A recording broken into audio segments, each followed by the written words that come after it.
guys, welcome to my Bookish Academy Awards tag, and I was tagged by It's Sherry 702. Thank you so much for tagging me.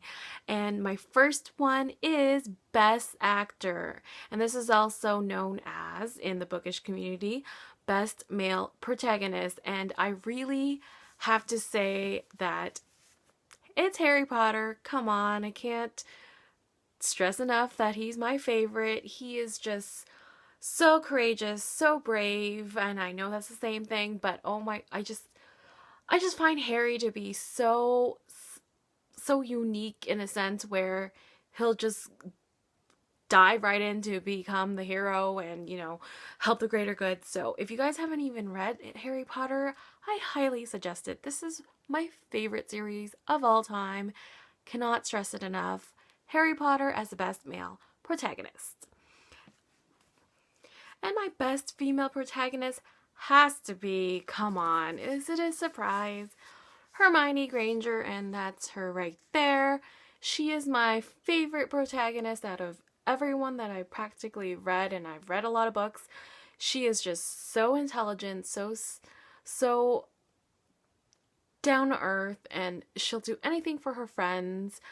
I just love her. She's just one of those strong female characters that we need in books. So yeah, Hermione Granger. And the next one is Best Plot Twist. And I have to say that this book, I kind of knew it, but at the same time, I didn't want it to happen.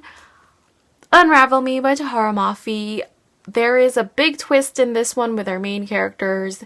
And if you know what I'm saying, if you know what I'm talking about, yeah, it was something that I thought of, one of my ideas or one of my train of thoughts, and when it actually happened, I was just like, holy crap. So there's that big twist plot in this one. Really enjoyed it. And this is for best cover design, and I have to say it is probably a tie. This is my leather-bound edition, the Barnes & Noble, I think, and this is the Pride and Prejudice by Jane Austen, and I just love this typography work. It is so beautiful, and it's even colored. I don't know the term, but it's so pretty, and even has like the ribbon. Oh, love this, and it is so beautiful, and you can see the back and the spine. So nice. And then this is my second pick because I just couldn't leave this one out. It is Kinslayer by Kristoff. He also has this is the second book. He also has the first one, Storm Dancer, which was one of my favorite covers as well, but this is his latest book. So I just really enjoy this cover. Like, come on, look at that illustration. It's crazy good. So yeah, that's my two picks for best cover design. This is my pick for best male and female sidekick, and I have to say, is it any guess? Harry Potter is totally sweeping the entire awards here. Ron Weasley and Hermione Granger are my favorite sidekicks. Who doesn't love these two? Like, they're the best friends that Harry has ever had, and they're just, I just can't stress enough how loyal they are to Harry, and they will literally fight to the death. So these two characters are my favorite, and Ron is right here. And I know there's a lot of flack about Hermione and Ron's relationship since J.K. Rowling actually said that they weren't supposed to be together, but you know what? Who cares what she says? Because in the books, they're together. And this is for most unique plot and world, and I just have to say again, the Harry Potter series, come on, I know it's like sweeping the entire tag, but JK has created this magical world, and it is just so intricate, so detailed oriented. You just feel like you've dropped into Hogwarts, or being in the Muggle world, or Gringotts and Diagon Alley, and all of those places they travel to or have done, and it's so vibrant and vivid, and I just cannot stress enough how much I love this world. She has built a world from the ground up, and you just can feel the phenomenon. When people talk about it, they're just crazy Potterheads. I think that's the name, right? And I cannot wait to go to Wizarding World, where you can actually see, you know, some of the places and even the WB studios. So I just feel like this is the best world I've ever read. And this is the best book to movie adaptation, and I actually have the extended editions, the DVD set of all of these three, but since they're books, I opted to show you guys the books. So it is a Lord of the Rings trilogy by J.R.R. Tolkien. This is the first one, The Fellowship of the Ring, and The Two Towers, and The Return of the King. So these three, I feel like they're my favorite movies. I always watch them, and I love the extended editions. So I really feel that I forgot the director's name. Oh my gosh, what's his name?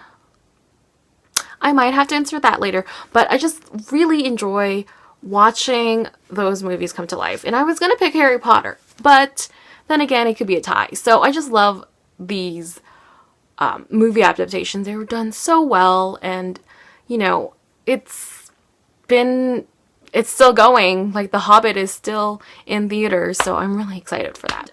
This is for Best Animated Feature. This would be a book that would translate well into animation, and I picked Any Book by Rick Riordan. And this is I think this is the fourth book in the Heroes of Olympus series, and I just feel that his world is just as well done and immersed, and you feel immersed in it as, you know, Harry Potter and all that stuff. So I just feel that this would be a really good animation, and I think there are some graphic novels for it too, so I've seen those around. If you guys didn't know, there is a redesign of the Percy Jackson, and I think Percy Jackson and the Lambent series. So that series is going to be redesigned, and I cannot wait because my covers are really old. And the thing is, I actually have that box set. One of my friends they're borrowing it, so I'm showing you this one. This is his spin-off series, and this is for Best Director, which is essentially an author that I discovered for the first time, and it has to go to Pierce Brown and his book Red Rising. Now this book is getting a lot of publicity, is getting you know, rave reviews, and I've raved it because I really loved it. And his world was a mix of The Hunger Games and Ender's Game, and a twist of The Lord of Flies, if you guys have read that book. It is crazy bloody and gory and stuff. So this actually also ties in with Best Action. I think it is action. Yeah, Best Action in a Book. So I'm picking Red Rising for both of those awards. I just love his writing. It's the type of writing that makes you feel like you're sucked into it and you don't want to leave that world. So I highly suggest it. It is definitely a YA to adult crossover. It is a little violent, but you can always skip those parts. So yeah, Red Rising. And I have two picks for my best standalone, and the first one is Paper Valentine by Brenna Yovanov. And if you haven't read this book, I highly suggest it. It is essentially someone is murdering all of these teenage girls in this town, and essentially our main character tries to find out who it is. So it is really done well. I love her writing. It is kind of I feel like it's a gothic horror, I want to say, but it's also felt like a thriller. So this is one of my favorite standalones. And since I couldn't really choose, I also picked up Not a Drop to Drink by Mindy McGinnis, and I read this also last year, and I thought it's not a unique concept because essentially, you know, post-apocalyptic stories have a lot of, you know, something is missing, and in this case, the something that is missing is water.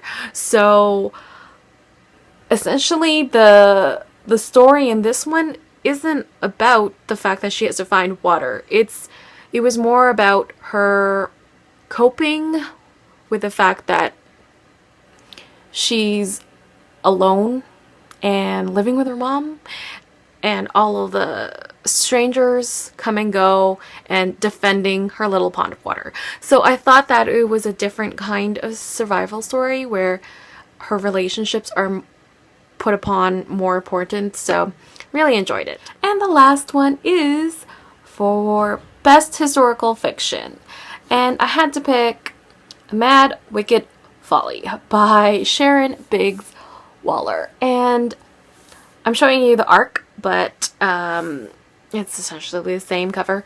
I really love this. I reviewed it on my blog and also in a video review. It is about a girl who is trying to essentially become an independent woman in the 1900s. So she comes across the suffragette movement in London, England, and all she wants to do is be an artist. So her parents are trying to be controlling in a way, and they want to marry her off to someone she doesn't love. So I found that it was such a great read. It is a little long, but I enjoyed it so much, and I hope you guys watch my review. So that is it for me for this Bookish Academy Awards tag, and I know I missed out one. I think it's the best musical score. I don't actually read a lot of contemporary, so I don't remember any music. The one thing that I remember with music titles was Eleanor and Park by Rainbow Rowell, but I didn't really enjoy that book, so I guess I would pick that because it's the only one where I remember they're having song titles. So yeah, I hope you guys enjoy this tag. I'm going to tag Miss Lady Critic and YA Bookworm Blogger. I believe that's your username. I'm not sure, but I tag you both ladies, and I hope you guys do this too. So until next time, take care, guys.